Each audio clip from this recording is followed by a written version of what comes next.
What's happening? Manny Tinez here, and today I'm gonna show you guys how to turn this cheap two-piece rod, one of these cheap Zepcos from Walmart, into a solid one-piece rod.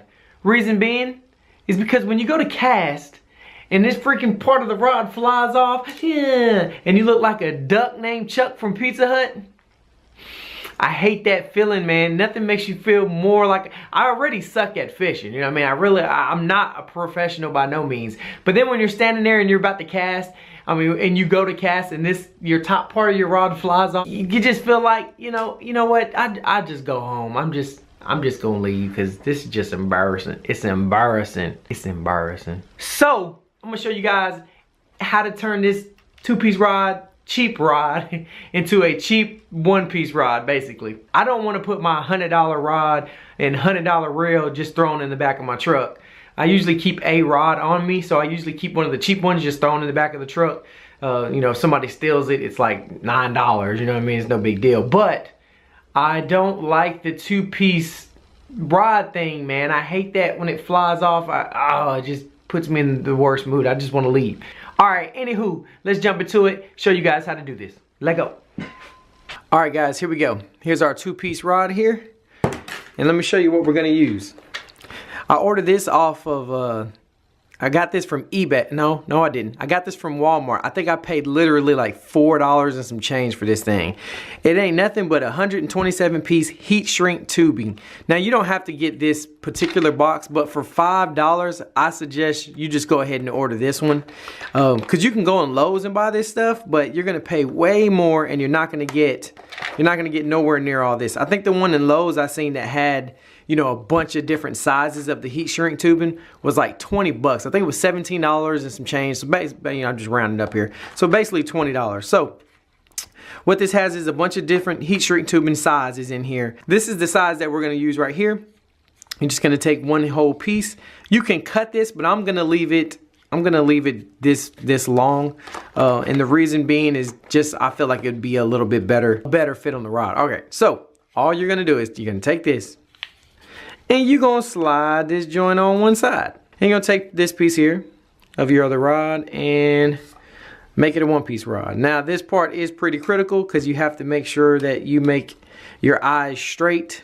Make your eyes lined up. Don't have this eye turned that way and then this eye turned the other way.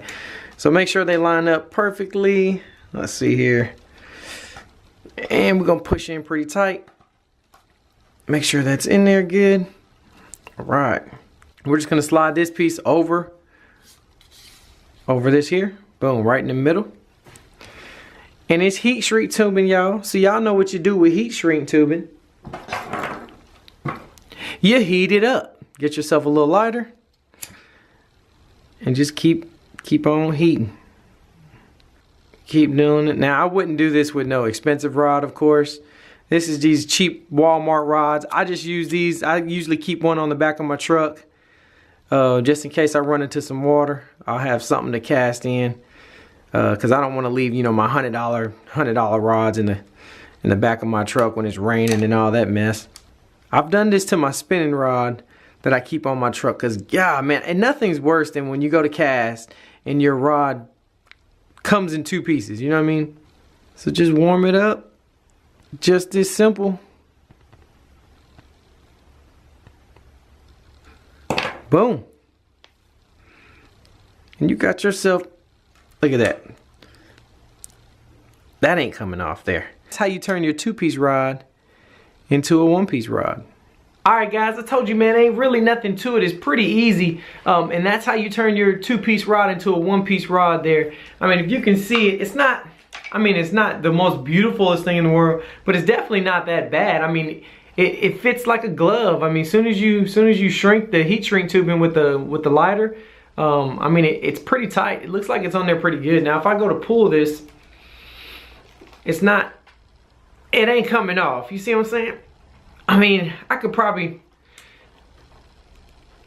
okay, that's not coming off of there. See, that's perfect. So when you go to cast, your rod won't go flying off and you look like a freaking idiot. Y'all know exactly what I'm talking about. Anybody that has ever had one of these cheap Zepcos or just a cheap two-piece rod and you go to cast and that joker flies off, you know exactly what I'm talking about. You feel like an idiot. But make sure, the main key, make sure you push it all the way down into the rod and make sure your eyes are lined up. Because if they're not lined up and you got one eye turned that way, one eye turned that way, you're gonna have to cut it all off, which it's not gonna be a problem to do. You just cut it off right there, pull it out and do it again. Take the heat shrink tubing off and then redo it, reapply it. But then you're wasting heat shrink tubing. So just make sure you do it correctly, man. Anywho, that's the whole video. I hope you guys enjoyed it. Like I said, it's just a simple tip of how to turn your 2-piece rod into a 1-piece rod. So when you go cast, your top part doesn't go flying off somewhere freaking Africa or something. Hope you guys enjoyed the video. Manny Tinez, I got things I gotta do. I'ma holla at you guys on the next one, baby.